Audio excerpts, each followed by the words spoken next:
रात को जिनीशा अपनी माँ के पास लेटी थी।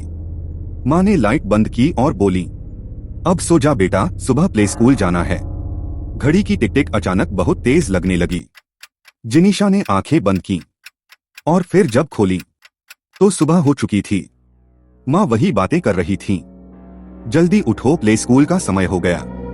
टेबल पर वही दूध का गिलास रखा था, खिड़की पर वही चिड़िया बैठी थी और जैसे ही माँ ने गिलास उठाया वो गिर गया। जिनीशा की आंखें बड़ी हो गईं। ये तो कल भी हुआ था, बिल्कुल वैसा ही।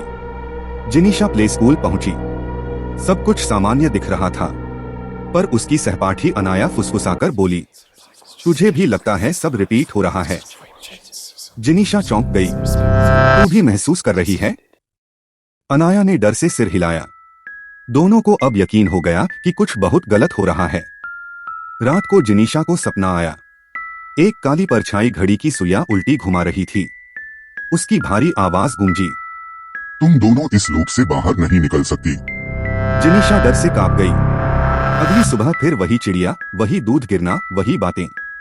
प्ले स्कूल में नई टीचर आई, मिस रुचि। वो बहुत मीठे स्वर में बोली, प्यारे बच्चों, आज हम समय और सपनों पर कहानी सुनेंगे।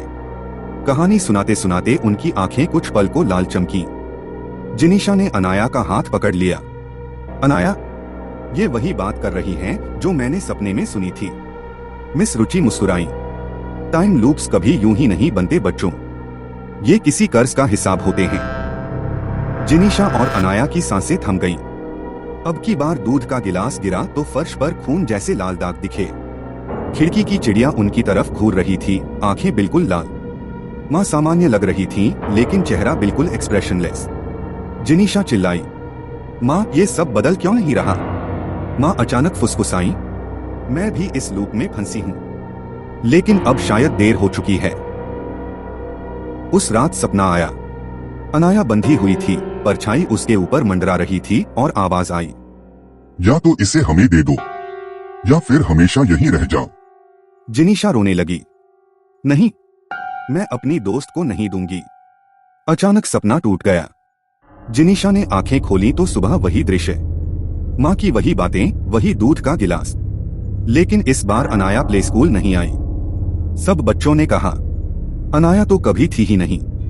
जिनीशा प्ले स्कूल पहुंची। मिस रुचि क्लास में खड़ी थी। उन्होंने मुस्कुराकर कहा, तो तुम अब भी सोच रही हो कि ये सब सपना है? हर लूप का एक मालिक होता है, और इस लूप का मालिक कौन है पता है? जिनीशा कांप गई। कौन? मिस रुचि ने बोर्ड पर कुछ लिखा।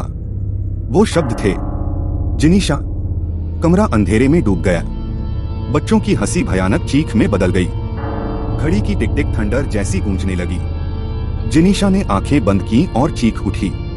अचानक सब कुछ शांत हो गया। सुबह हुई। माँ सामान्य थी, दूध का गिलास नहीं गिरा। सब कुछ ठीक लग रहा था। जिनीशा ने राहत की सांस ली।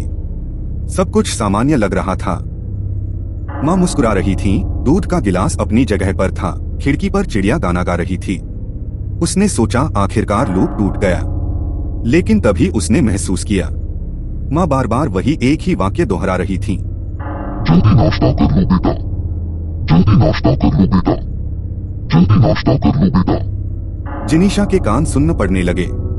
वो डरते डरते खिड़की की ओर भागी और देखा कि वही चिड़िया बार बार अपनी पलकें झपका रही थी, जैसे किसी मशीन की तरह। उसने जमीन पर पड़े खिलौने को उठाया और तभी कमरे की दीवारों पर घड़ी की सुइयां खुद ब खुद घूमने लगी। हर सुई अलग अलग समय दिखा रही थी। जिनीशा ने कांपती आवाज में कहा, नहीं, ये खत्म नहीं हुआ। उसी पल दरवाजे पर दस्तक हुई। दरवाजा धीरे धीरे खुला और अंदर आई मिस रुचि। वो पहले जैसी प्यारी टीचर लग रही थी। उन्होंने धीरे से जिनीशा को देखा और कहा, तुमने बहुत अच्छा किया, लूप तोड़ दिया। जिनीशा की आंखों में चमक आई। सच में? अब सब ठीक है? मिस रुचि पास आई, झुककर उसके कान में फुसफुसाई, हाँ, बस अब तुम्हें समझना होगा कि असली लूप कभी टूटा ही नहीं। जिनीशा धीरे धीरे पीछे हटी। मिस रुचि सीधी खड़ी हुई और उनके चेहरे पर मुस्कान फैलने लगी। वो मुस्कान बढ़ती गई, बढ़ती गई। जब तक कि वो एक शैतानी स्माइल में नहीं बदल गई। उनकी आंखें लाल चमकने लगीं। कमरे की घड़ियां एक साथ बजने लगीं।